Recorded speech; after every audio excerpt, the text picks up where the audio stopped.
a los que estén en cámara y demás, y los que se van a unir después, posteriormente, incluido Jorge. Jorge, ¿todo bien? Todo bien, profesor, muchas gracias. Ok, bueno, la idea de hoy es hablar un poco sobre el tema de la investigación cuantitativa y la relación que hay de la investigación cuantitativa en las decisiones de negocios a nivel obviamente empresarial. Y esto surge también como una necesidad de refrescar algunos conceptos y principalmente mi objetivo es dar mi punto de vista en esto, en lo personal y en la experiencia. Así que podrían verse también otros, desde otros ángulos y pueden haber opiniones y todo, pues y eso es parte de la riqueza que tiene pues ese tipo de presentaciones, que al final yo doy un punto de vista y alguien podría tal vez estar de acuerdo o no, pero bueno, básicamente lo que quiero compartir es precisamente esta expertise y esta experiencia, situaciones que en lo personal he vivido con el tema de la investigación y eso es básicamente lo que quiero compartir el día de hoy acá.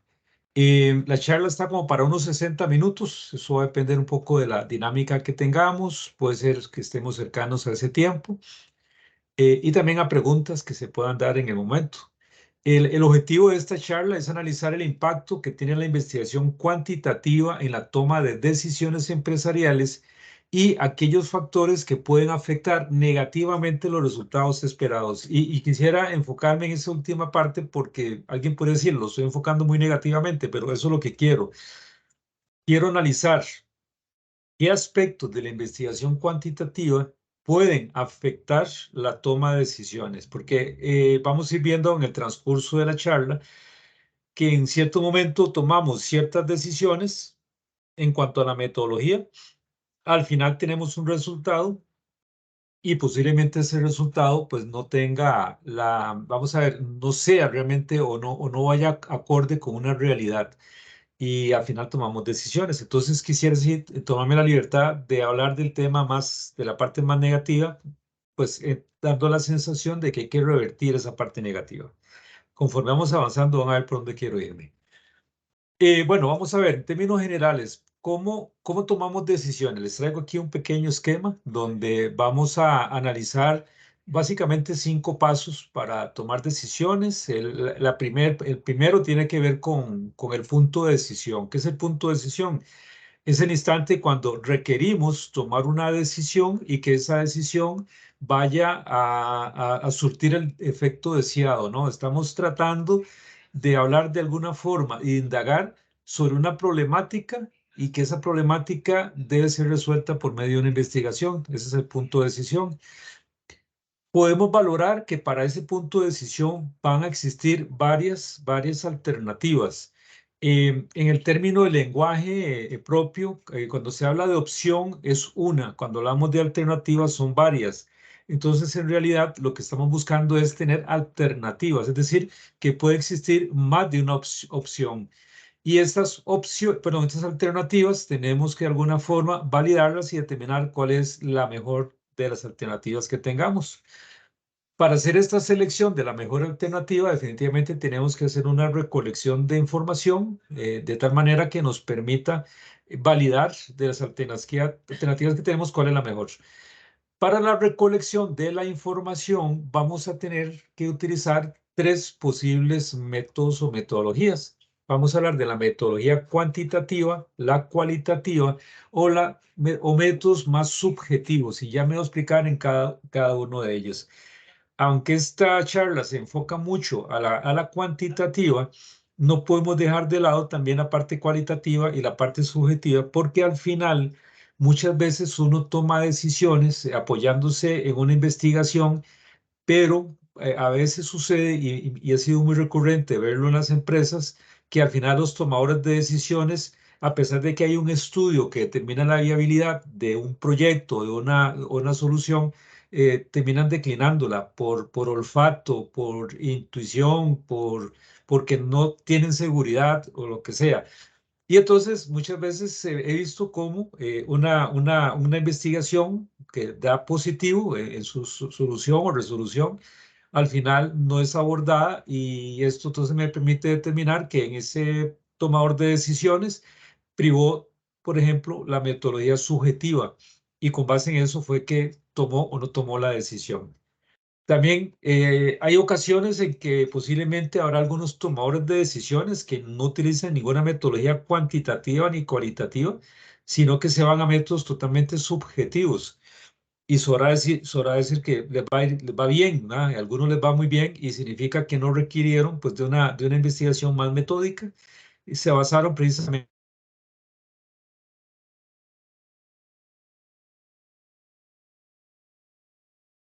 Es importante basarse en algún tipo de metodología y puede ser desde la cuantitativa, cualitativa o la subjetiva. Y con base en esto se toman las decisiones. Puede ser que se integren las tres o dos de ellas.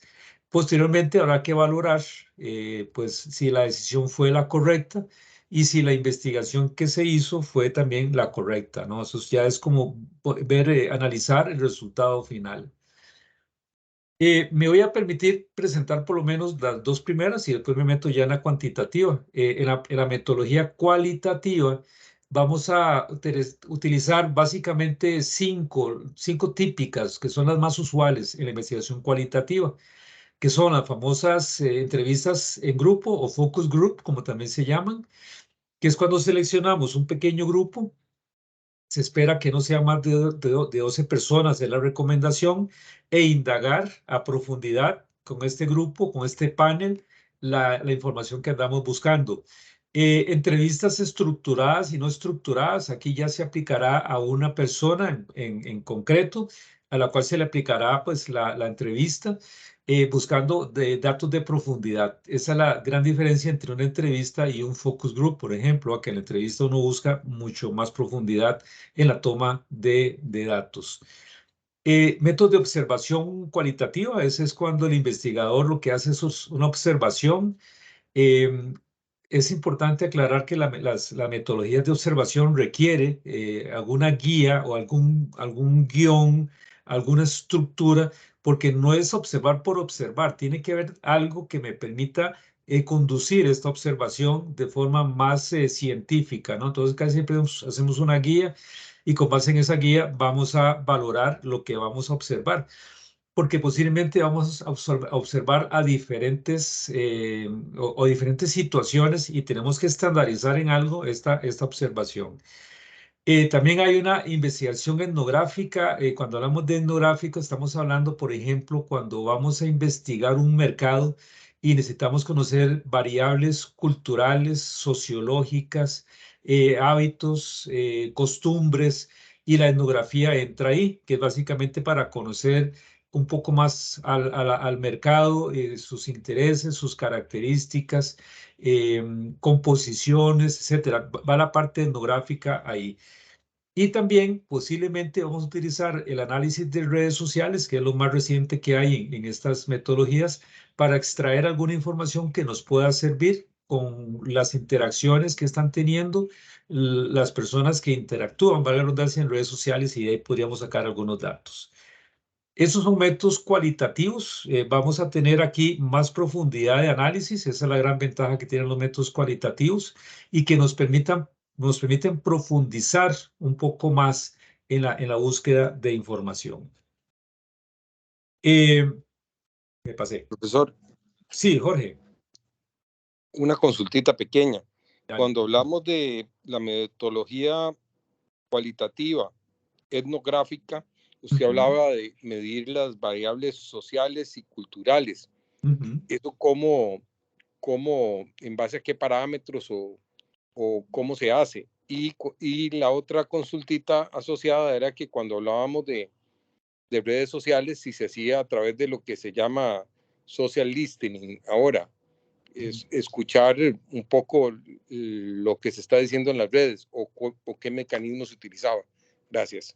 Ok, perfecto, Jorge. La investigación etnográfica, Jorge, básicamente hay aspectos muy interesantes. Por ejemplo, una de las fuentes más usuales en la etnografía, aparte de todos los datos históricos que se pueden recabar, Por ejemplo, no sé, voy a poner un caso muy particular. Vamos a analizar una zona en particular en cualquier parte del país. Entonces, vamos a buscar datos etnográficos, vamos a buscar datos históricos de la zona, quiénes fueron los primeros que llegaron a la zona, cuál fue el sistema o metodología de producción que hubo en la zona, qué familias fundaron la zona. Conforme vamos avanzando en la investigación, nos vamos a dar cuenta de ciertas características de la zona, si eso es una zona pues muy tranquila, si es una zona que tiene ciertas situaciones sociales delicadas. Recurrimos también a análisis, por ejemplo, utilizando periódicos, reportajes, eh, todo lo que me pueda agregar sobre la parte de etno es lo que se hace en la investigación. Casi siempre son fuentes históricas, donde uno va, por ejemplo, a una biblioteca que tenga, ojalá de la zona, que tenga alguna investigación sobre el desarrollo de la zona o del pueblo, y ahí uno se comienza a dar cuenta de rasgos eh, interesantes. Yo recuerdo la última vez que lo hicimos fue investigando, nos damos cuenta en la investigación que pueblo que es muy creyencero, por ejemplo, ¿no? Creen mucho en la parte metafísica o en la parte no sé, ¿por qué? Porque las historias que nos cuentan, lo que en el pueblo se habla, va dando ideas de cuál es su etnografía. Entonces, esto es parte de lo que uno trata de buscar en la parte etnográfica. Eh, Son variables de tipo históricas, sociales. Eso es en cuanto a la parte etnográfica.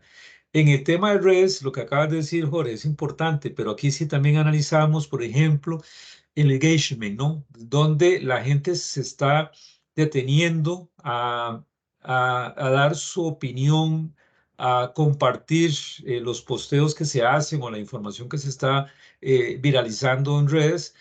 ¿Qué llamó la atención? ¿Qué llamó la atención? ¿Qué tuvo más like, por ejemplo? Hablamos también de tendencias, qué es lo que más se está hablando en este momento en redes. Y si yo estoy haciendo una investigación de un producto o un servicio particular, si existe algo de información en cuanto a eso. Entonces, ahí el engagement quizás es uno de los elementos más importantes cuando uno entra a analizar esto, Jorge. No sé si me di a entender en eso. Sí, muchas gracias por la aclaración, profesor. Ok, Gracias. Jorge, con todo gusto. Bien, estos métodos, ese segundo, les dije que habían tres, el métodos cualitativos, enfocado a ver el método subjetivo y los métodos cuantitativos, que yo ahorita lo hablo, ¿no? Eh, Voy a poner especial atención en el método subjetivo porque los métodos subjetivos que no tienen ninguna base científica en realidad son muy usuales y se los dije ahora hace un rato, ¿no? Yo he estado en presencia de tomadores de decisión que al final dice, no, por intuición el negocio no lo voy a hacer. Em, el olfato que llaman los emprendedores y los tomadores de decisiones, es un olfato que hay. Entonces la intuición también entraría dentro de estas posibilidades de análisis. Habrá personas que dicen, por mi intuición no lo voy a hacer. Algunos le van a sumar a la intuición la experiencia, ¿no? Tienen muchos años de trabajar en este mercado, conocen variables, conocen situaciones y la experiencia les llega a determinar si se hace algo o no se hace algo y entonces muchas veces no recurren a ninguna investigación, ni quali ni quanti, y entonces la experiencia la que marca la decisión. Y también en ciertas ocasiones, y bueno, dependiendo de lo que se vaya a hacer, vamos a valorar mucho los juicios de expertos, que son personas que sabemos que conocen de la temática, a la cual les vamos a pedir su opinión y con base en eso tomaremos la decisión. Entonces, los métodos subjetivos, a pesar de que no son científicamente avalados, llamémoslo así, son muy usuales en los negocios. Insisto, no podríamos dejarlos por fuera a pesar de que no entran dentro de todo este ambiente, llamémoslo, de variables más científicas y más objetivas, para ponerlo en un término, ¿no? He estado en presencia de estudios de mercado, por ejemplo, que al final el tomador de decisión o los tomadores de decisión dicen no lo vamos a hacer, a pesar de que el estudio dio positivo, porque no se sienten cómodos, porque sienten que no están totalmente claros en la decisión del negocio, o simplemente por olfato, como dicen ellos, no lo van a hacer. Ok, ese es el segundo método. Y para meternos de lleno en la parte de la investigación cuantitativa, lo primero que voy a hacer es definir lo que es esto de la investigación cuantitativa. Y esta definición me permite pues ampliarme un poco más. Dice que es un método estructurado. Eso es lo primero que tendríamos que determinar con respecto a la metodología cualitativa y con más razón con la subjetiva. Es que en la investigación cuantitativa existe una mayor estructura. ¿En qué? En la recopilación y análisis de la información que se obtiene a través bueno, diferentes fuentes que vayamos a utilizar. Este proceso se lleva a cabo con el uso de herramientas estadísticas y matemáticas con el propósito de cuantificar el problema de investigación. Entonces, al final, lo que hace diferente a la cuantitativa es que basado en cierta metodología, vamos a tener datos numéricos, llamamos datos duros, así es como podríamos analizarlo, los cuales son sometidos a un análisis estadístico y con base en eso vamos a definir un resultado, esperando que ese resultado abra o cierre la posibilidad de que alguna de las alternativas se den. Con respecto a la investigación cualitativa, la cuantitativa tal vez no es de tanta profundidad como si es la cualitativa, pero aquí la variable cantidad es lo que interesa, ¿no? Aquí es cuántas personas dijeron algo, ¿no? Eso es lo que interesa en la investigación cuantitativa. Existen varios métodos, aquí voy a sintetizarles básicamente en 5, ¿no? Hay muchos más métodos cuantitativos y también depende de ciertos autores, se clasifican de otra manera, así que me voy a ubicar con estos 5. Hay un método que se llama investigación basada en encuestas, que es a la que voy a trabajar el día de hoy.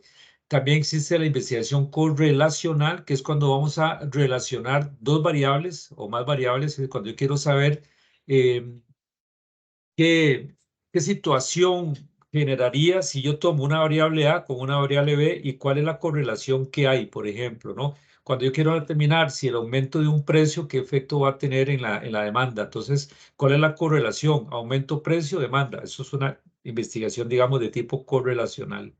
Una investigación causa-efecto, lo que estamos buscando es la raíz de una situación, es decir, lo que está originando la causa o por qué motivo se generó esa causa y qué efecto tiene la misma para efectos de la toma de decisiones.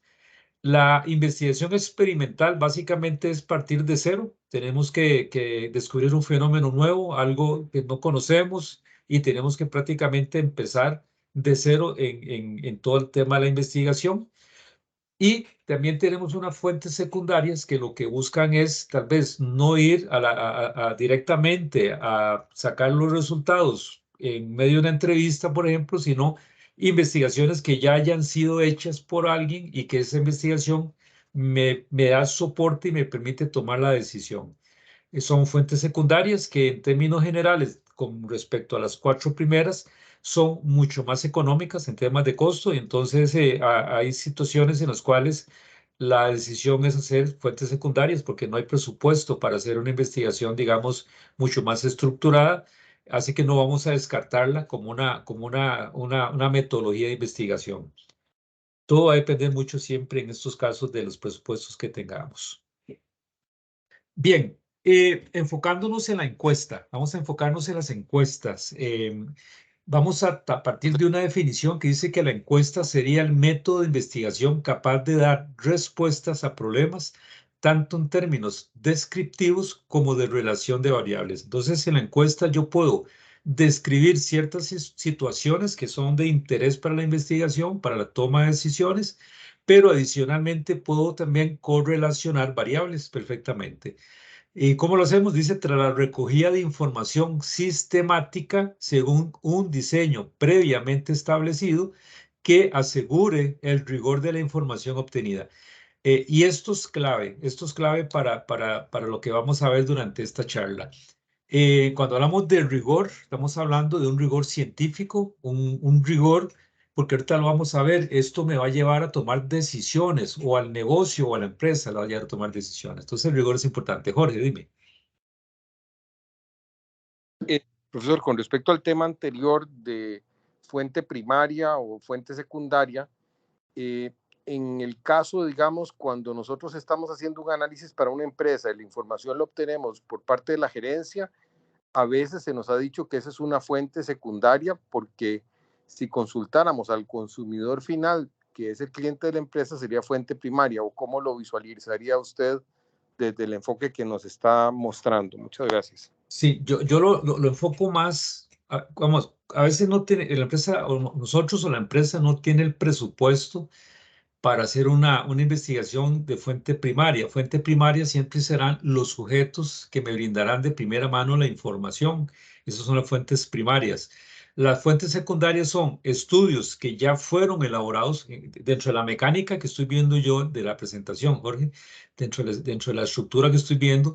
En investigación de mercados, una fuente secundaria es un estudio que ya fue elaborado, ya fue hecho por alguien, que ese estudio tiene la validez científica que a mí me interesa, es decir, hay que someterlo a un análisis, esta fuente, y si realmente el resultado o los resultados que se generan ahí son apropiados para la toma de decisiones. Entonces, de repente, una investigación hecha, no sé, me pongo a pensar por el INEC en algo particular, o un estudio que fue divulgado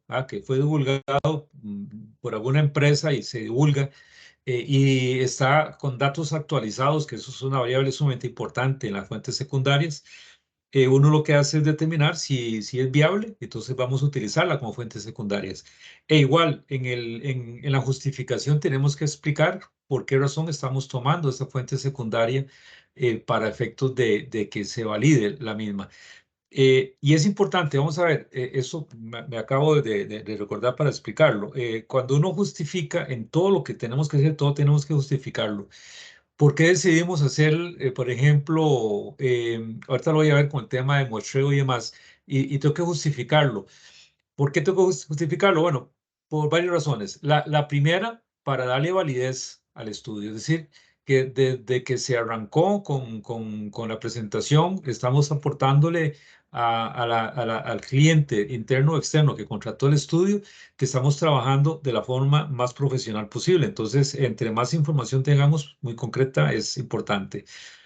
También es importante justificar las cosas, porque si el día de mañana se va a hacer otro estudio parecido, la idea es que sea comparativo. Entonces, para que sea comparativo, tiene que tener la misma estructura que se hizo anteriormente. Es decir, no es válido, por ejemplo, no es válido si yo quiero comparar un estudio con otro, que en el primer estudio, por ejemplo, hice un muestreo solamente en el área metropolitana de X lugar, y en el otro estudio lo hice a nivel nacional. Entonces, cuando quiero comparar los datos, hay gente que lo hace. Técnicamente no son comparativos porque los muestreos son diferentes, la metodología fue diferente. O por ejemplo, cuando estoy haciendo un segundo estudio y cambio variables de estudio, y definitivamente no tiene lógica que lo compare con el primero, a pesar de que hay veces, en ocasiones, que la gente lo hace. Entonces, por eso hay que justificar muy bien todo, de tal manera que le podamos dar algún tipo de trazabilidad al estudio. Entonces, en concreto, Jorge, las fuentes secundarias desde la perspectiva de la investigación que le estoy presentando son estudios ya elaborados por alguien, ¿ah?, que tiene la validez, que tiene la actualización, que tiene el rigor que yo necesito y que me permita a mí, pues, tomar decisiones. Eso es investigación secundarias. ¿Está bien? Solo para quedar claro y resumiendo, entonces, tanto las consultas, encuestas o recopilación de información que puedo ejecutar con la gerencia de la empresa, con los funcionarios de las empresas o con los clientes finales de las empresas, todo eso se considera información primaria, ¿verdad? Totalmente. Para mí es primaria, te lo cuento, y lo dije al principio, cada quien tendrá el enfoque, ¿no?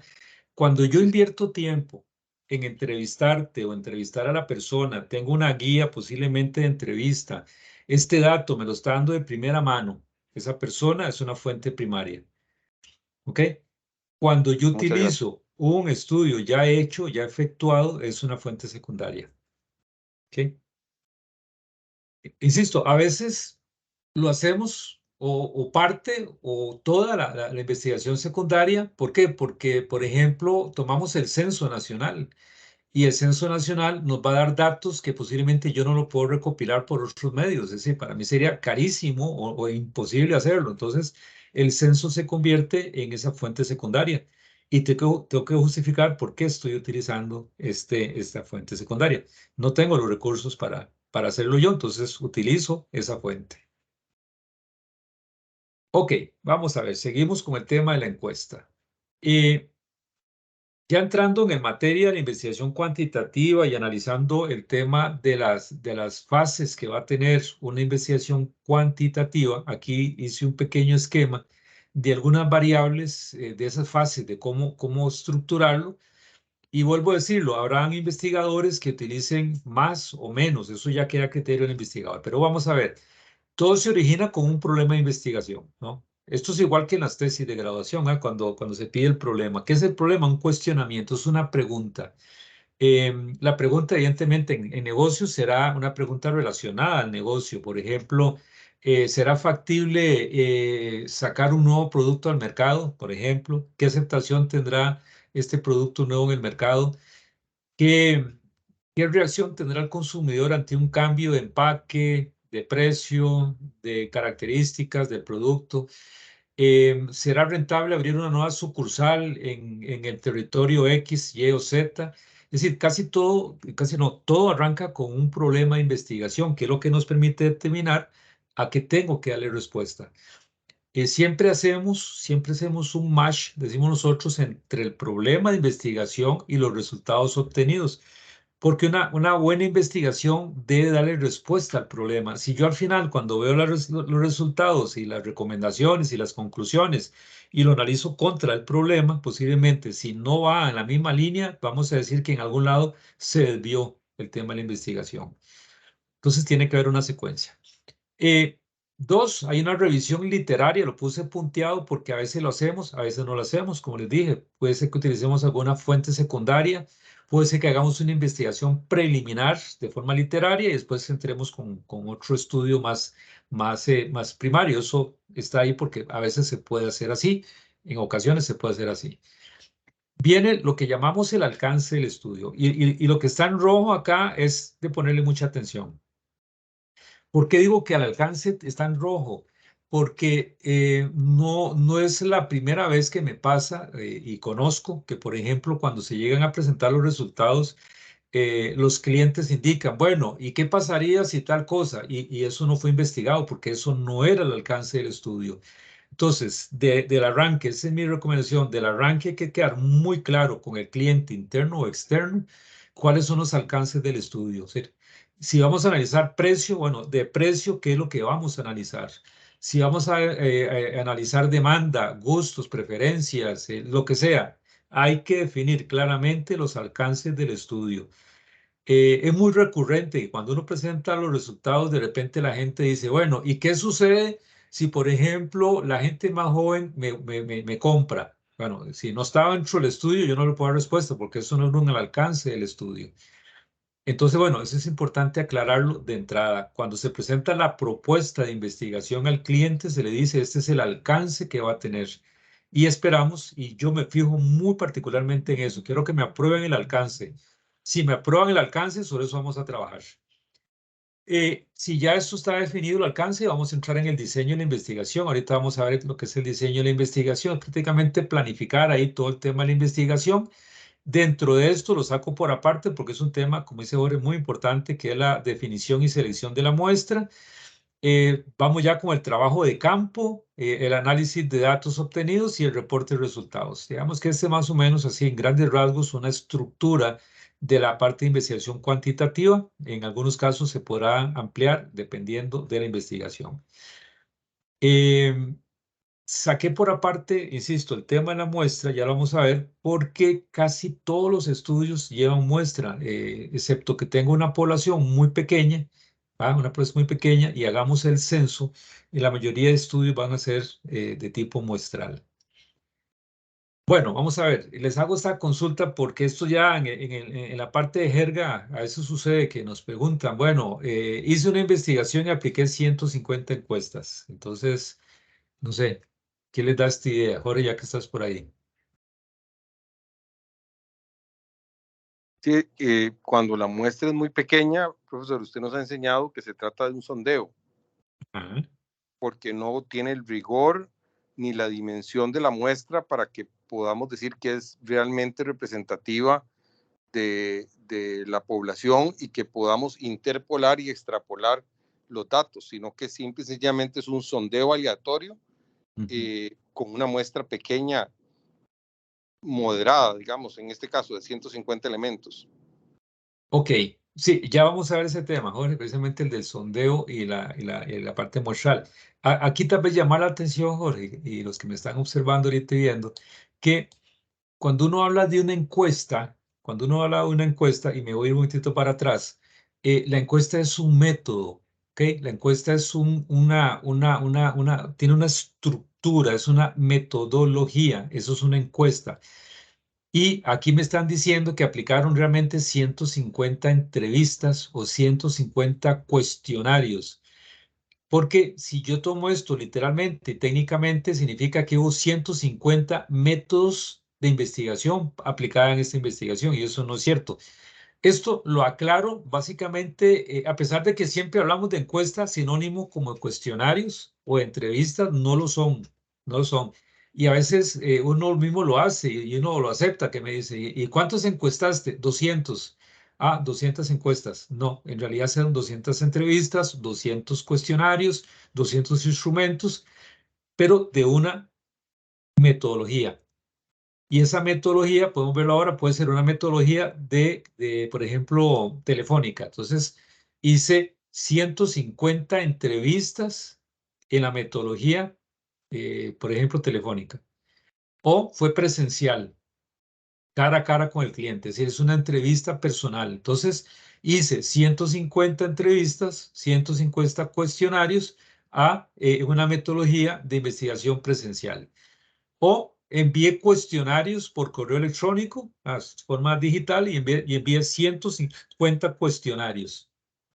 Hago la aclaración simplemente para efectos de agregarle un poco más de valor a la parte técnica. Encuesta realmente es una metodología y cuando lo aplicamos en personas, en este caso particular, pueden ser o entrevistas o cuestionarios o instrumentos. En el caso acá, correcto sería, hice una investigación y apliqué 150 entrevistas. Hice una investigación y apliqué 150 instrumentos. Eso es, digamos, lo correcto, ¿no? Pero bueno, en la parte, en el día a día, uno inclusive lo hace, pero yo sí quisiera nada más aclararlo para efectos, para seguir con el tema de la presentación. Ok, aquí entro la parte segunda del objetivo, que yo les hablaba de situaciones negativas que nos pueden afectar los resultados y al final la toma de decisiones. Entonces, por eso hago mucho hincapié en este tema. ¿Qué cuidados tenemos que tener en el proceso de la investigación? Entonces, permíteme aclararle lo siguiente. En un proceso, como cualquier proceso que hay de cualquier tipo, el proceso tiene básicamente cuatro elementos. Tiene insumos, proceso, producto y al final un feedback, que es lo que realimenta todo el sistema. En el caso de una investigación, ¿cuáles son los insumos? En el caso de una investigación, son los sujetos de investigación. Llámese a los que vamos a entrevistar, por ejemplo, ¿no? Entonces, vamos a hacer un estudio, por ejemplo, sobre hábitos de consumo de café. Entonces, mis entrevistados son personas que toman café. Esos van a ser mis insumos. Puedo agregarles otros insumos, puedo agregarles la misma herramienta de toma de decisión para capturar la información, etcétera, pero principalmente la investigación son los sujetos de información. Estos sujetos, estos insumos son procesados, ¿ah? Cuando ya tengo estos datos recopilados, entran en un proceso de análisis, estadístico, y de ahí sale un producto, que es el famoso informe de resultados. Entonces, esta es la lógica que sigue cualquier proceso. Y aquí les puse una frase, dice, si en el proceso ingresa basura, se procesa basura y se tendrá un producto final basura. ¿Qué significa? Que si, por ejemplo, cuando estoy recopilando los datos por medio de la entrevista, mis entrevistadores, es decir, las personas que me están tomando datos, lo hacen mal y yo no me percaté de eso, no seleccionaron, no escogieron a las personas que previamente que calificaban para esto, o simplemente se sientan en un parque cuando están haciendo recopilación o lo empiezan a llenar ellos por su cuenta, a mí me llega la información, ese es el insumo, yo proceso eso y al final tengo un resultado que es el que le presento a mi cliente, externo o interno. Entonces, ¿qué hice? Metí basura, procesé basura y al final salió un producto basura. Y es cuando el cliente toma la decisión, después no funciona la cosa y nos cuestiona, pero ¿qué fue lo que sucedió? Y tal vez yo no me percaté de que estoy procesando basura. Hay que tener mucho cuidado en el proceso de investigación de que no metamos basura en el sistema y por eso esto es tan delicado. El cliente va a tomar una decisión trascendente con base a información que no es la veraz, que no es la correcta. Y esto es muy serio en la toma de decisiones. Y por eso hago hincapié que me estoy enfocando en eso, porque la idea es que el estudio tenga la validez necesaria para que el tomador de decisiones diga, tomo la decisión sin ningún miedo y espero que los resultados vayan acordes a los resultados que me entregaron. Esto es muy delicado. Por eso puse insumos en rojo. ¿Por qué? Porque hay que tener mucho cuidado qué vamos a procesar, qué va a entrar en el sistema para evitar que entre basura o que entre la mínima cantidad posible de basura, ¿no? Por eso tenemos que tener ciertos cuidados en el proceso de la investigación. Por ejemplo, definir muy bien los objetivos y los alcances, como ya se los expliqué, y recalco alcances porque con base en eso van a salir los resultados. Definir muy bien la planificación del estudio, que ya voy a entrar en esto, elaborar los instrumentos o cuestionarios de forma efectiva y ojo con el tema, validarlos. Todos los instrumentos tienen que ser validados. Y cuando hablo de validados es que cuando ya elaboramos el instrumento hay que someterlo previamente a una prueba. Hacemos una corrida previa. Lo hacemos puede ser desde compañeros, personas que yo ya haya seleccionado, le aplico el cuestionario y determino con base en ellos qué situaciones vivieron con el cuestionario. ¿Qué nos vamos a dar cuenta?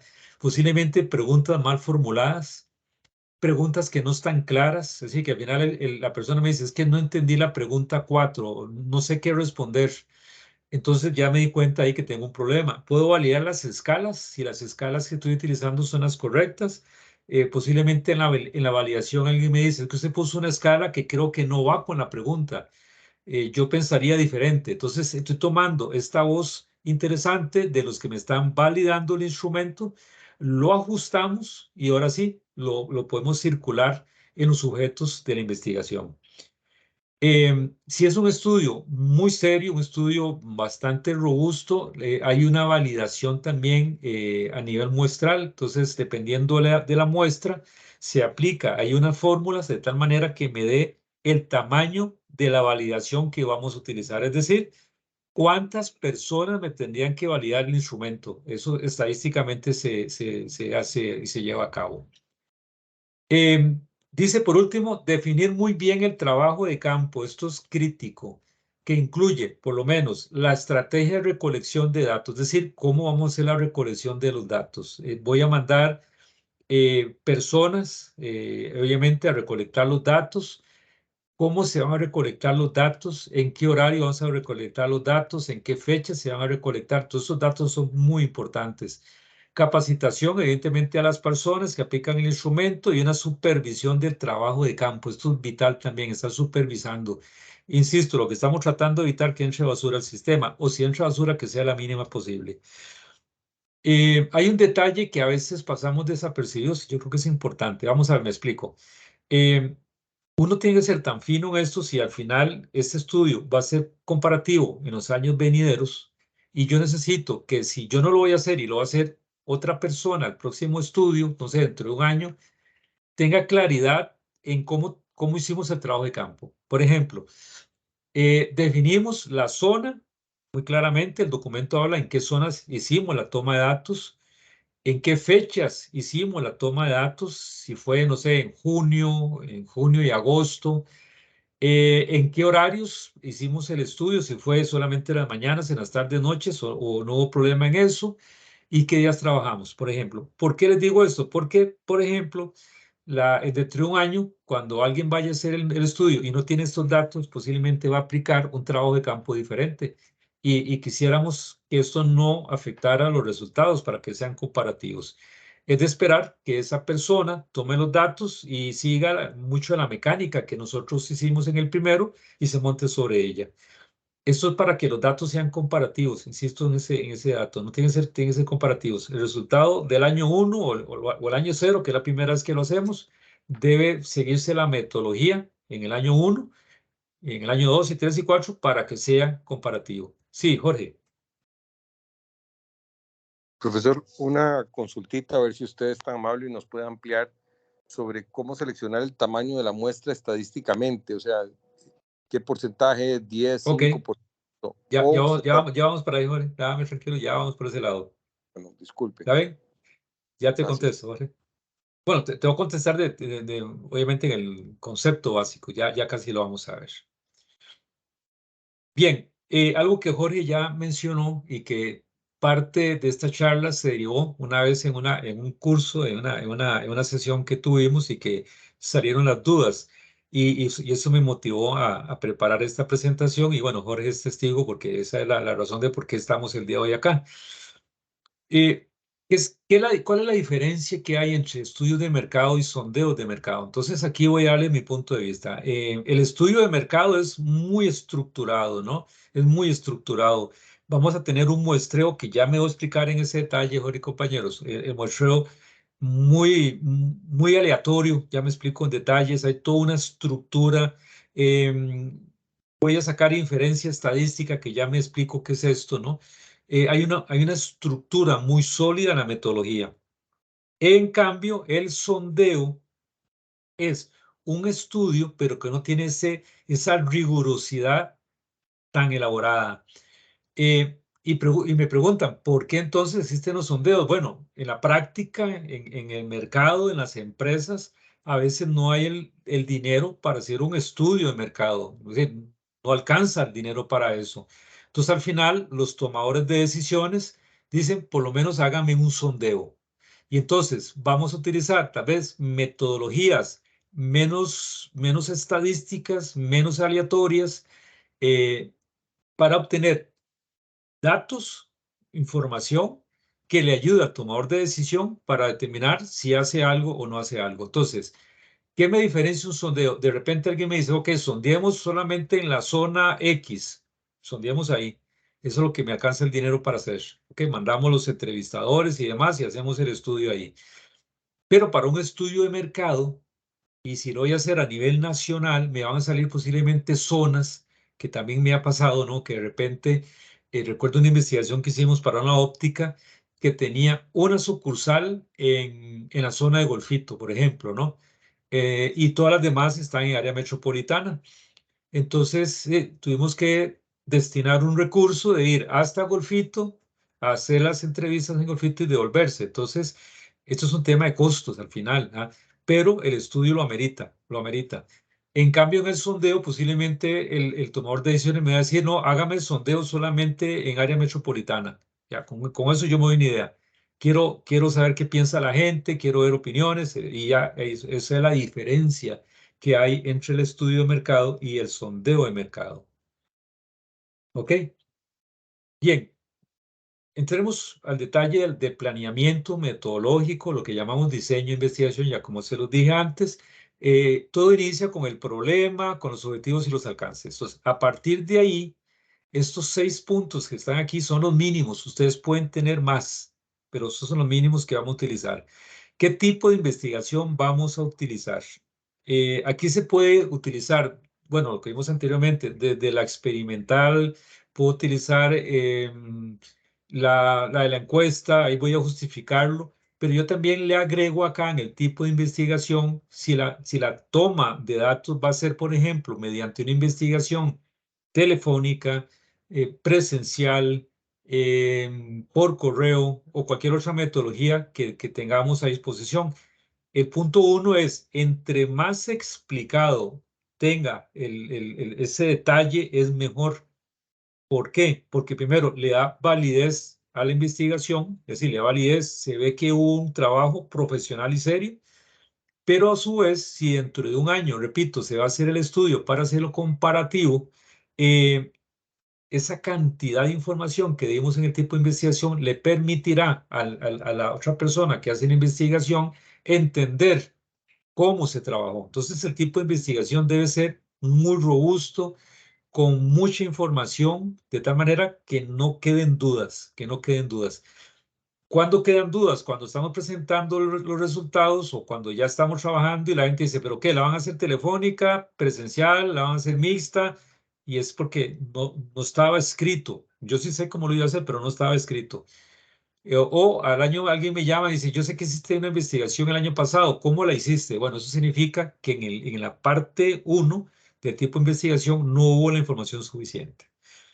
Dos, vamos a definir la población de estudio. La población de estudio, esto es, dependiendo obviamente del negocio, si es una población conocida, si es una población finita o infinita.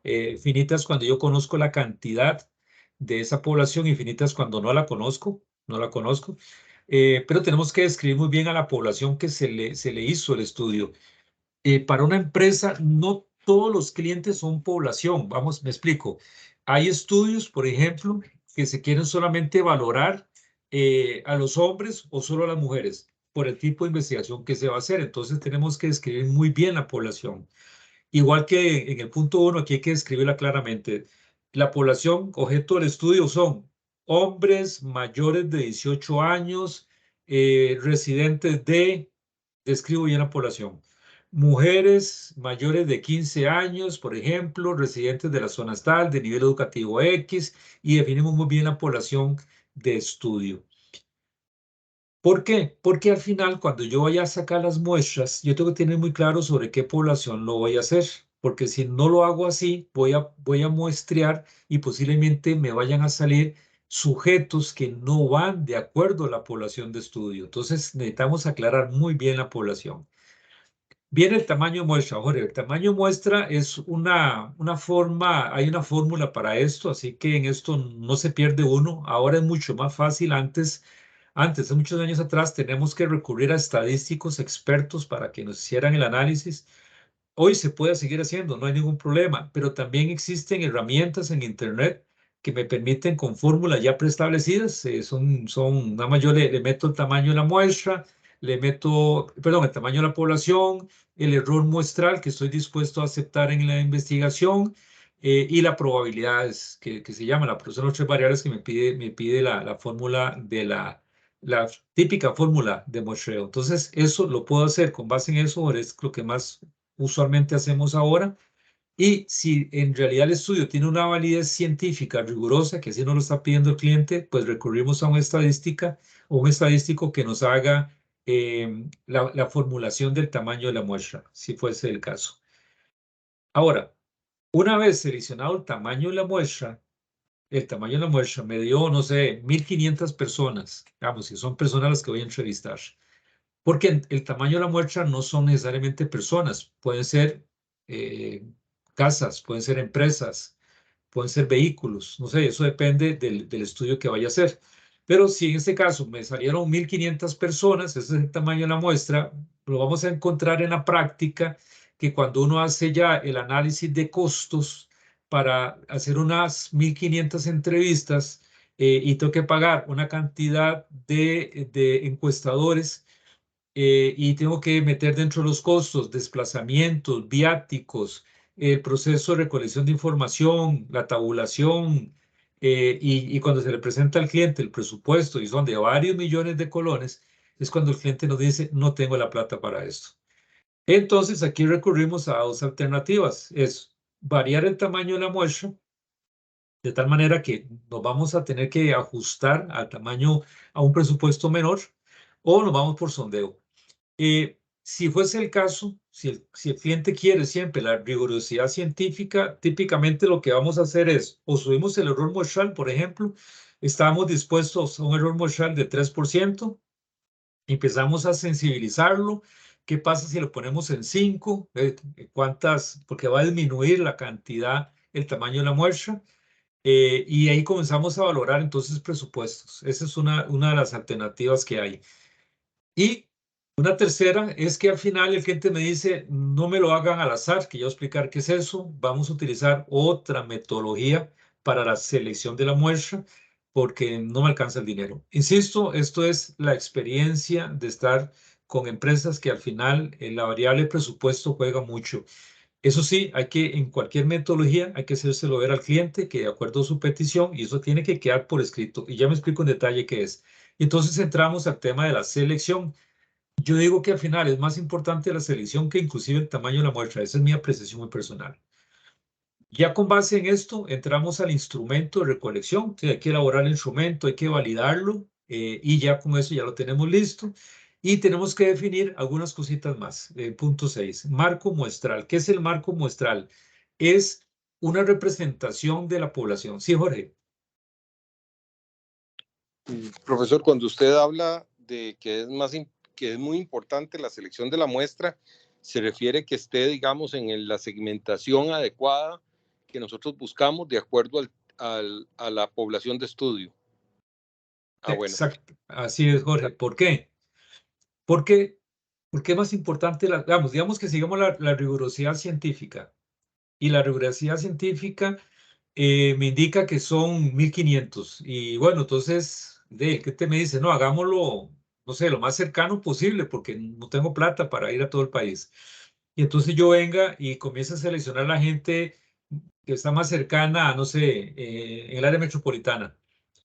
Entonces, ya la selección pues sesgada, sí, ya hubo sí, aunque cumplí con el tamaño de la muestra, la selección de la muestra está sesgada. Los O sea, como, resultados,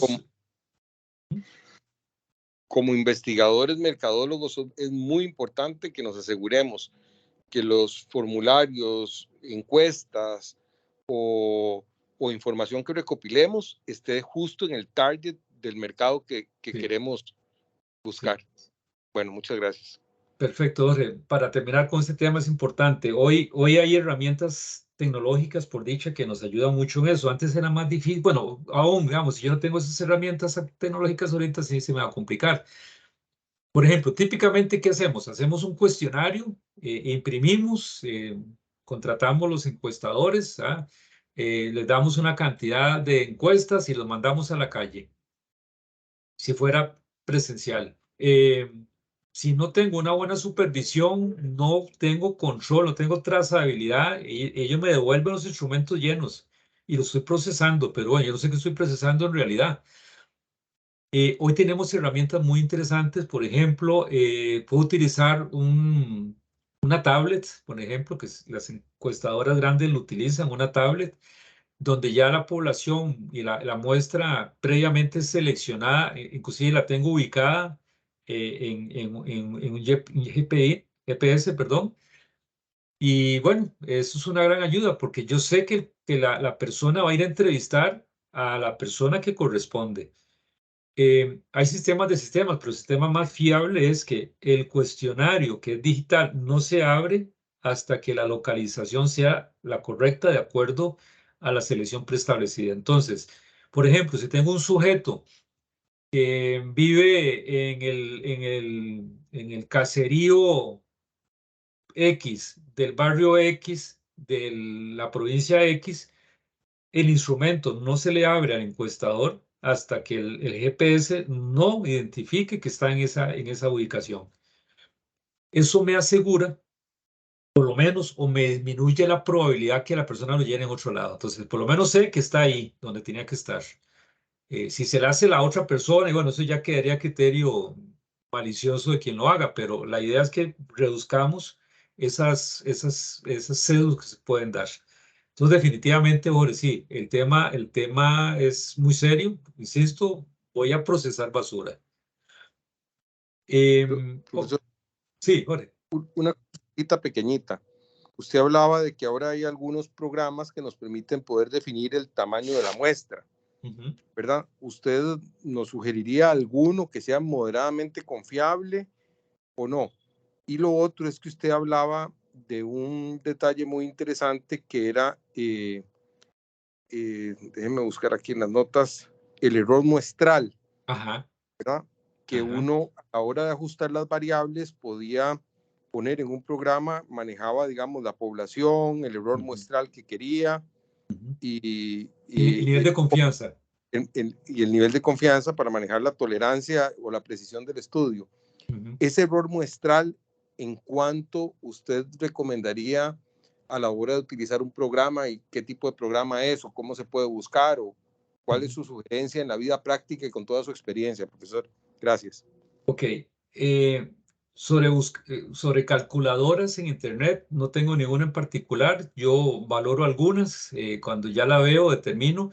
Me he topado por ahí que hay algunas universidades que tienen eso, entonces eso me da mucho más seguridad. Entonces yo diría, por que buscaras algunas calculadoras de muestreo y busqué la que mejor se vea y si tienen calificación, excelente. Así que no tengo una en particular.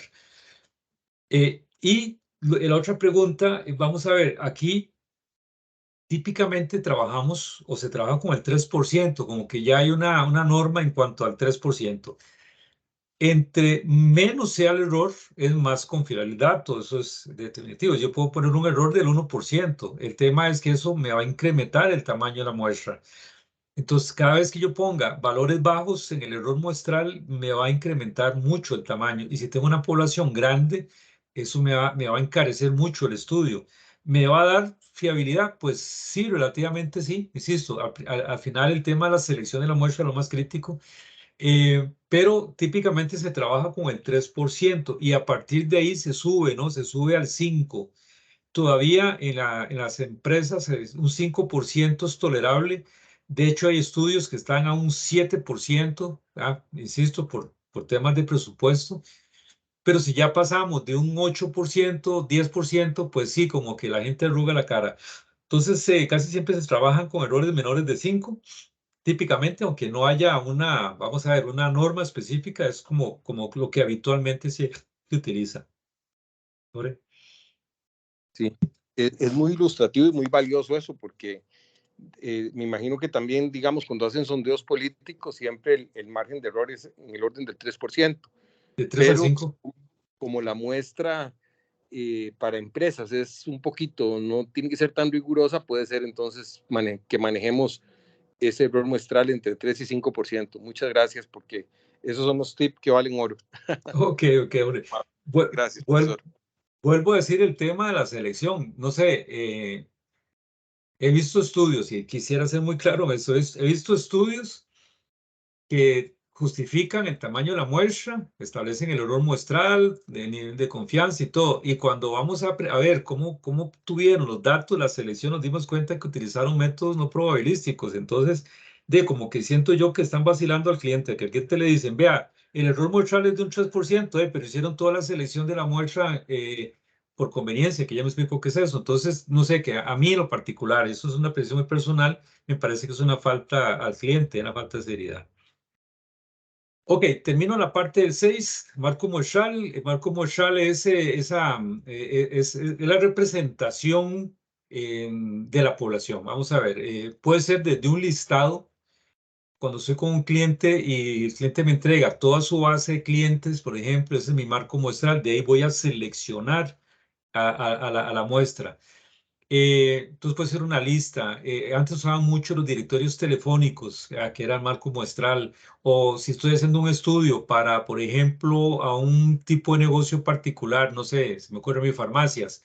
Entonces, buscar un marco muestral en el colegio de farmacéuticos, por ejemplo, donde posiblemente hayan farmacias y farmacéuticos registrados y haya una base de datos. No sé, ese tipo de datos muestral.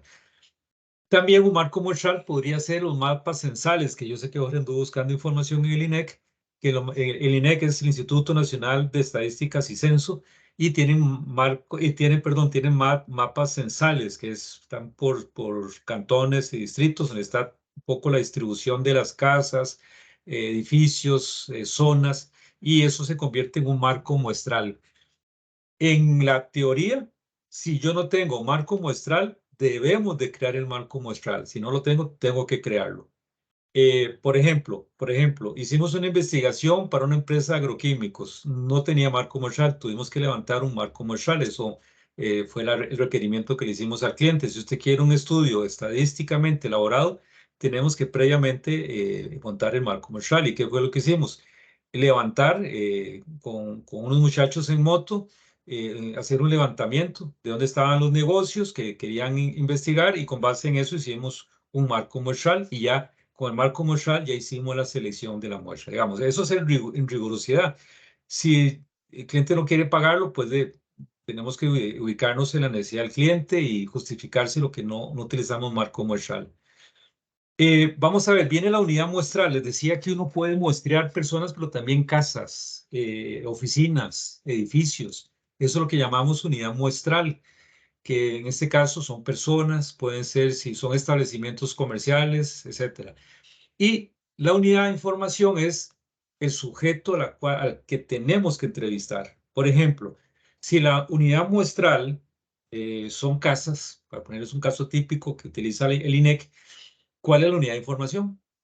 El padre de familia, la madre de familia. Pare de contar, esos son nada más. Si cuando llega está la muchacha que cuida el hogar, ella no es unidad de información, a ella no se le puede entrevistar porque claramente se definió cuál o quién es la unidad de información. Bien, sigo con este concepto es sumamente importante, se llama inferencia estadística. Es importante entenderlo por lo que voy a explicar ahorita. ¿Qué es la inferencia estadística? La inferencia estadística, leo literal, es el conjunto de métodos y técnicas que permiten inducir, palabra clave, inducir a partir de la información empírica proporcionada por la muestra, cuál es el comportamiento de una determinada población con un riesgo de error medible en términos de probabilidad. Vamos a ver, en castellano, ¿qué significa la inferencia estadística? Como está en la gráfica. Esos tres sujetos que están en la lupa, que fueron los que yo entrevisté, deben tener las características y la metodología que utilicé para decir que con base en esos tres sujetos, toda la población opina igual o se comporta igual. Eso se llama inferencia estadística y es vital para darle validez al estudio. Entonces, repito, ¿qué es la inferencia? Que la muestra que yo estoy obteniendo y los resultados que estoy obteniendo los puedo inferir a toda la población. Y esto es vital porque como no pude entrevistar a la población, los resultados que le voy a presentar a mi cliente determinan que estos tres opiniones que me dieron esas tres personas es lo mismo que piensan la mayoría de la población y si es posible toda la población. A eso le llamamos inferencia estadística. Es muy importante porque yo le estoy proyectando al cliente con una muestra cuál sería la conducta, opinión, decisión que tomarían los clientes, por ejemplo, a nivel del país o del mundo o como se vaya a hacer. A eso le llamamos inferencia estadística. Es muy importante en el estudio. Aclarando eso, entonces entramos a dos técnicas muy importantes en la recolección de información, en la selección de la muestra, lo que llamamos técnicas probabilísticas y técnicas no probabilísticas. Y no me meto mucho en la parte estadística complicada, sino trato de hacerlo lo más llano. ¿Qué son muestreos probabilísticos? Un muestreo probabilístico, dice, en las técnicas probabilísticas se da la inferencia estadística que acabo de explicarla, y para ello se debe utilizar procedimientos que se basen en el azar. ¿Qué es el azar en estadística? Es la probabilidad que cualquier sujeto de la población tenga la misma probabilidad de salir muestreado. Es decir, que cuando yo selecciono a un sujeto, ese sujeto haya sido sacado, obtenido de forma aleatoria, azarosa, y que cualquiera puede tener esa misma, y que cualquiera debe tener esa misma probabilidad de haber salido dentro de la muestra. Porque los métodos no probabilísticos yo no puedo dar inferencia en métodos no probabilísticos, porque en método no probabilístico yo voy a inducir en quiénes son las personas que yo voy a entrevistar. Entonces ya no hay al azar, no hay al azar. Si yo determino que me voy a parar en un parque y que a la primera persona que pase la voy a entrevistar, ya no es un método aleatorio. Yo decidí que fuese esa persona. Yo determiné que era ese individuo quien me da la información. Entonces, eso es un método no probabilístico. Yo incidí en la toma de la muestra, en la selección de la muestra. el método azaroso, el método aleatorio, el método probabilístico, parte de metodologías en donde cualquier persona, sujeto de información o muestreo tiene la misma probabilidad. Yo no incido en eso. En los métodos no probabilísticos va a aparecer el sesgo, los sesgos, y fundamentalmente vamos a tener dos tipos de sesgo. Bueno, ¿qué es el sesgo estadístico? Sí, Jorge. Y profesor, solamente para aclarar, ahora usted nos decía que a nivel de marco de la muestra, muchas veces las empresas nos facilitan una lista. Entonces, sobre esa lista usted aplicaría una selección azarosa de lo que nos indique y no una selección, digamos, donde la empresa nos dice, bueno, estos son los 200 clientes, quiero que son de estos 50 porque eso el estudio va a tener un sesgo. Pasan las dos cosas. Ahora vamos a ver. Digamos que la empresa me da su base de clientes, no sé, pongámosle números, son 1.500 clientes. Esa es la población.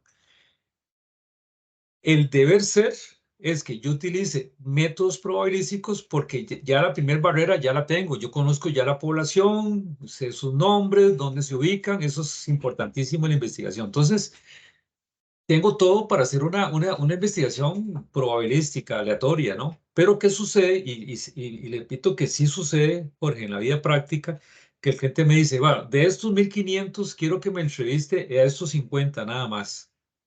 ¿Por qué? Porque son los que más compran, son los que más opinan, porque son los que más me interesan. No importa, el cliente me lo va a justificar y yo le puedo explicar al cliente que yo lo puedo hacer aleatoriamente, pero el cliente me insiste, no, yo quiero que sean estos 50 clientes.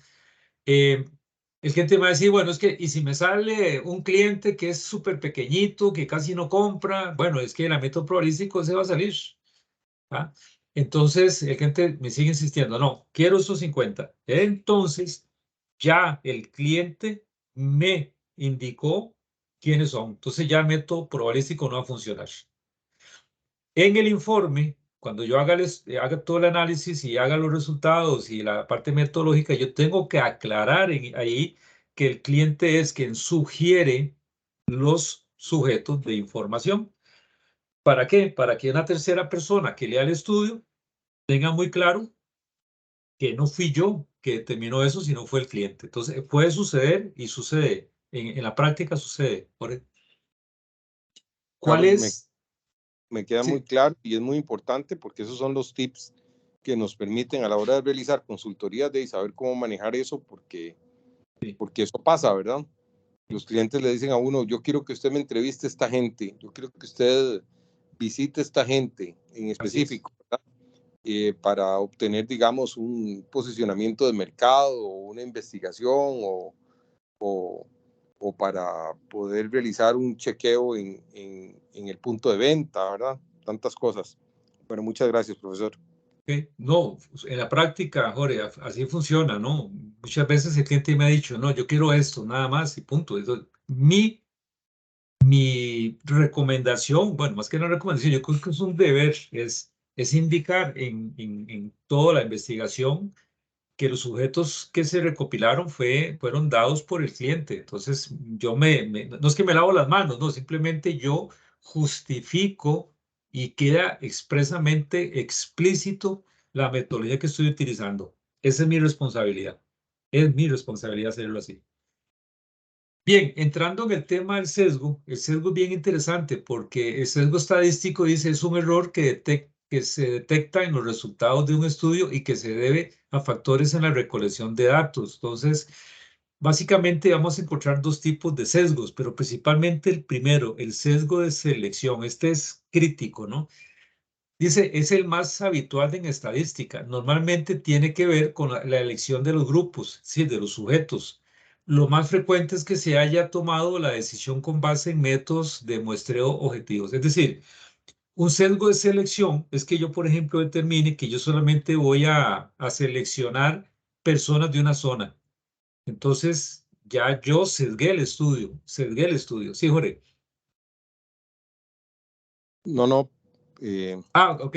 Ya, antes que veo la mano gracias. levantada, entonces si quieres me la bajas porque preguntas ahora. El sesgo de selección es el más habitual, y yo lo puedo cometer yo cuando planteo el estudio, y en la práctica lo vamos a ver en los encuestadores. Los encuestadores sesgan mucho la selección. A pesar de que yo le definí muy bien los sujetos, de repente cuando ya llegan a hacer el trabajo de campo, un encuestador se toma el criterio de no encontró a las personas, entrevisto a la par, que es típico, ¿no? O entrevisto al primero que me aparezca. Entonces, a pesar de que hay una metodología preestablecida, de los muchachos que toman los datos, me cometieron un sesgo de selección. Y esto es grave, ¿por qué? Porque si esa persona que entrevistaron no está dentro de la población que voy a analizar, me sesgaron los datos y yo también ni cuenta me di, y mucho menos mi cliente se dio cuenta de eso. O sea, salió el dato, el resultado final, pero está sesgado.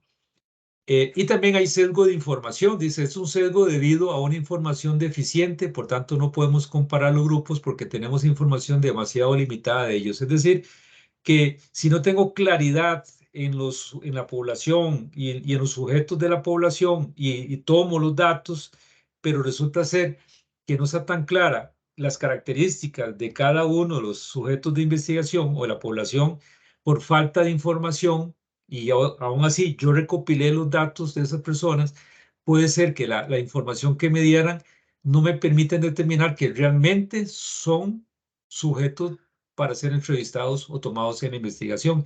¿Por qué? Porque no tuve la cantidad de información suficiente para eso. Por ejemplo, en clase creo que lo comenté. Una vez estábamos haciendo un estudio sobre consumo de café, y me llegó, fue un focus group, pero juega igual para el ejemplo, ¿no? Y me llegó una persona que no tomaba café. Entonces, cuando le pregunté a la empresa que por qué estaba la persona ahí, es porque no sabían que no tomaba café. Entonces, evidentemente, la selección de la persona se hizo porque hubo falta de información. Entonces, si yo no me percato de esto, si yo no me percato de esto y le tomo datos y esos datos los meto dentro de toda la información, esa información va sesgada. Va sesgada, ¿por qué? Porque hay un sujeto en particular que no tengo la información completa y no comparte las características. En conclusión, los sesgos estadísticos definitivamente son un problema serio, porque lo que están haciendo es que me van a falsear en algo los datos que realmente obtuvimos. Y ya para ir afinando y terminando un poco el tema, vamos a hablar de los dos tipos o clasificación de muestreos en investigación para empresas cuantitativas de la siguiente manera. Tenemos métodos probabilísticos y métodos no probabilísticos, así lo definí hace un rato. Entonces, tengo en la parte probabilística, que es aleatoria, es azarosa, es al azar. Vamos a tener, por ejemplo, muestreo aleatorio simple. Es el más sencillo de todos, pero a veces no se puede hacer porque la población es muy grande, ¿no? ¿Cuál es el muestreo aleatorio simple? Bueno, que cualquier sujeto de la población tendrá la misma probabilidad, ¿ok? En eso hay varios métodos, desde meter, bueno, como lo explicaban siempre en estadística, meter el papelito en una bolsa y irlo sacando uno por uno. Entonces ahí es un muestreo totalmente aleatorio. Yo no determiné quiénes salían de la bolsa, es la probabilidad y el azar que lo va a hacer. También hay algo que se llama números aleatorios. También, para la pregunta, si ahora me va a preguntar, en Internet encontramos los números aleatorios. ¿Qué es un número aleatorio? Es un pequeño programa donde yo le pongo el tamaño de la población, algún otro dato que me pida. Si me piden rangos, ahí lo voy a poner, y le doy clic a un botoncito ahí que trae la aplicación y me va sacando números de forma aleatoria, números aleatorios. Entonces, cuando yo justifico, también en estadística existe en los números aleatorios. Eso es una tabla, igual, ahí uno va seleccionando y los números están totalmente repartidos estadísticamente y uno utiliza eso como herramienta. Eso se llama números aleatorios. Yo lo justifico en la investigación. Yo digo que la muestra se va a utilizar con base a un marco muestral, que es una base de datos, donde la base de datos, vamos a ver, permítame, es que voy a ir aclarando conceptos. Si yo tengo una base de datos, ya que me metí en esto, si yo tengo una base de datos que el cliente me la da, es muy probable que la base de datos esté en orden alfabético, es muy probable que así sea.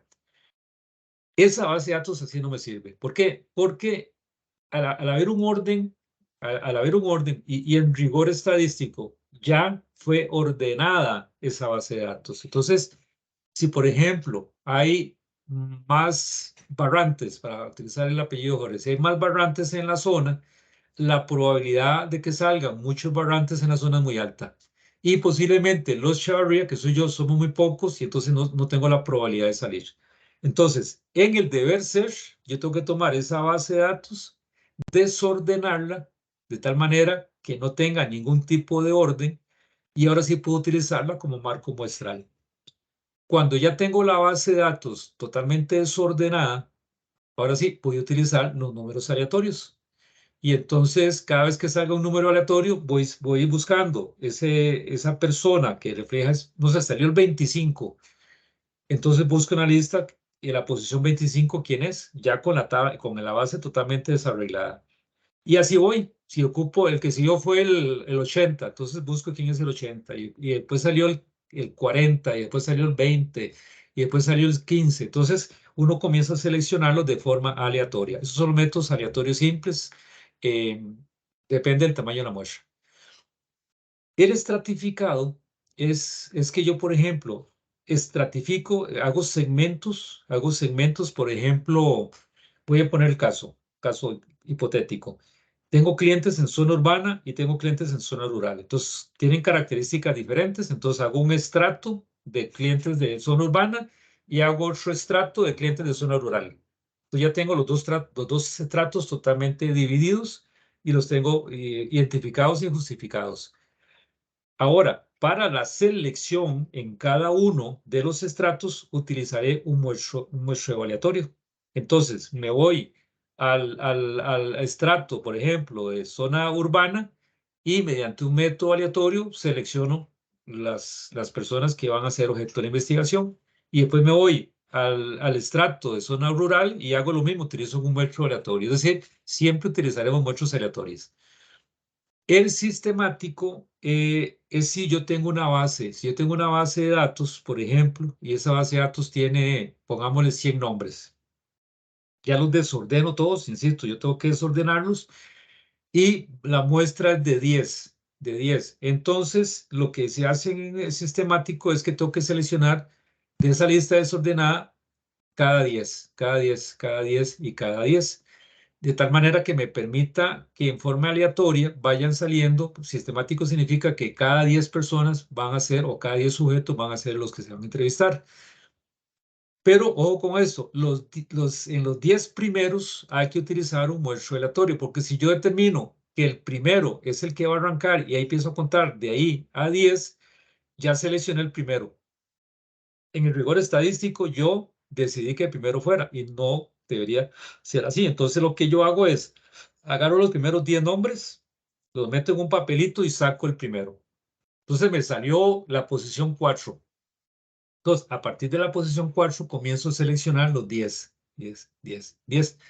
Evidentemente, no me voy a llegar hasta el final. Entonces, si en el final me quedo 6 o 7, sumo los de los primeros hasta llegar a 10.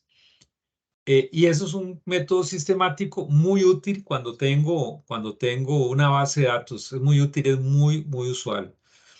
Y existe una metodología que es de etapas múltiples, que es que vamos como construyendo en etapas las muestreos. Entonces, vamos utilizando, por ejemplo, poblaciones y esas poblaciones en etapas vamos agregando, vamos seleccionando por etapas hasta cumplir con la cantidad de muestras de la muestra que yo tengo. Eso es en el probabilístico. En no probabilístico me voy también a detener un poquito acá, porque en Costa Rica mi experiencia es que se utilizan mucho los métodos no probabilísticos. Y es importante entenderlo, ¿no? Que también existen métodos que son muy usuales y el investigador, no importa si los usa, insisto, no importa si los usa, el tema es que tengo que justificarlo en mi informe, por qué lo estoy usando y cuál estoy usando. Bien, vamos a ver. El muestreo por conveniencia, que es el primero, es que a criterio del investigador, o el mismo cliente nos lo va a indicar, me indica por conveniencia quiénes son los sujetos. Entonces, yo puedo determinar que me voy a poner ahí en la salida de los supermercados, por ejemplo, que es muy típico hacerlo en los almacenes, Yo ya por conveniencia seleccioné supermercados. ¿Por qué? Porque son muchos, me conviene hacerlo ahí. Hay mucha gente, me es más fácil recopilar la información. Y entonces yo le justifico al cliente, bueno, voy a hacer un muestreo por conveniencia en supermercados porque, y fines de semana porque hay tanta gente que me hace muy fácil recopilar la información. Entonces, a conveniencia del investigador o el mismo cliente, lo vamos a hacer ahí. De repente, dependiendo del estudio, lo puedo hacer en zonas, por ejemplo, en una feria X, en una feria. ¿Por qué la feria? Bueno, porque a criterio de nosotros nos va a ser muy fácil recopilar la información. Entonces, convenientemente nos sirve hacerlo ahí. El muestreo por cuotas es bien interesante. Yo explicarme por qué. Porque el muestreo por cuotas ya en la práctica se convierte muy parecido al método aleatorio. Entonces, por eso se utiliza mucho el método por cuotas. Por cuotas es que yo establezco, después de que hago mi tamaño de muestra, por ejemplo, me salieron los 1.500 candidatos. Y entonces comienzo a sacar cuotas. De esos 1.500, por ejemplo, ¿cuántos hombres, cuántas mujeres? Entonces ahí ya saco cuotas. De esos 1.500 por rango de edades, de 18 a 30, tanto porcentaje va a ser la cuota, dependiendo también de la composición de la población. Entonces, si la población mayormente es gente joven, digamos un 60% de gente joven y un 40% de gente adulta, entonces yo le digo a los tomadores de datos, de cada 10, sáqueme 6 jóvenes y 4 adultos. Entonces ellos tienen ya una cuota. Y ya le aclaro más qué tipo de personas y demás, pero aquí lo importante son las cuotas. Usted tiene que entregarme esas cuotas. Es muy usual ese tipo de investigación en nuestro país. El muestreo intencional se parece mucho al de conveniencia, es muy parecido. Aquí básicamente es que yo intencionalmente voy a hacer el estudio, tal vez no tanto por conveniencia, sino porque intencional me queda más factible entrevistar a los clientes que compran más. ¿Por qué? Porque son los clientes que tengo más datos en la empresa. Porque es el cliente que más compra. Entonces, a mí me dice el tomador de decisiones, quiero que sea ese tipo de perfil. Entonces, hay una intención en la selección de la muestra. Y el muestreo de bola de nieve en algo se parece a etapas múltiples. La bola de nieve es interesante, se aplica también, y es que yo llego, por ejemplo, donde Jorge, lo entrevisto, y si vi que me sirve él como información, le digo a Jorge que si tiene alguien parecido a él en su perfil, que puede ser un familiar, un amigo que cumpla las mismas características de Jorge. Y como Jorge me lo recomendó, entonces trato de ubicar a esa persona. Cuando llego de esa persona, le hago la misma pregunta, que si conoce a alguien más parecido a ese perfil, y ahí voy construyendo una bola de nieve, es decir, se va ampliando. Eh, es muy lento este proceso, no es que no se utiliza, sí se utiliza, pero es mucho más lento, y queda a criterio que la persona que me dio la información pues quiera brindarme datos de otra persona parecida a su perfil y que me lo dé. Aquí les resumo básicamente las tipos de muestreos más típicos que tenemos. Hago hincapié, el probabilístico es totalmente aleatorio, al azar. El, el, el, el, la aleatoriedad me permite hacer inferencia estadística. El no probabilístico no es aleatorio, entonces sucede que yo induzco a la selección de las personas y por lo tanto no puedo hacer inferencia estadística.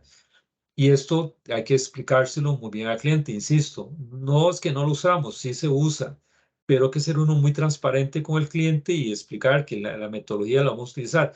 Insisto, a veces los clientes son los que nos dicen, pues, que cuando no me alcanza el presupuesto, hágamelo en los supermercados y tranquilo, yo con eso ya tomo decisiones. Pero eso queda a criterio también del cliente. Esos son los dos tipos de investigación que vamos a tener. Por eso insisto que más que el tamaño, Jorge, lo que me pregunta que seas ahora, más que el tamaño, la selección de la muestra es lo más crítico que tenemos. Wow, vamos a ver, que dije que más o menos 60 minutos. ¿Preguntas, Jorge? Bueno, profesor, yo creo que las vinimos resolviendo en el transcurso de su magistral exposición. De mi parte, muchísimas gracias. Quedo muy ilustrado en el tema y muy interesante la exposición y le agradezco muchísimo, sobre todo los tips, porque la materia es teoría, pero usted nos ha dado a lo largo de esta explicación de cómo seleccionar las muestras, de cómo aplicarlo en los negocios, muchos tips muy valiosos que podemos aportar en nuestra experiencia profesional como consultores. Muchas gracias. Con mucho gusto, Jorge. Bueno, y a los que van a ver esta charla también, bueno, les deseo lo mejor. Ojalá que les sirva para planificar bien el estudio y que les ayude pues en la presentación que van a hacer a los clientes. Así que muchas gracias, Jorge, compañeros, y nos veríamos en una próxima charla que demos. ¿Ok? Hasta Buenas luego. noches. Ok, Gracias. gracias, Jorge. Gracias.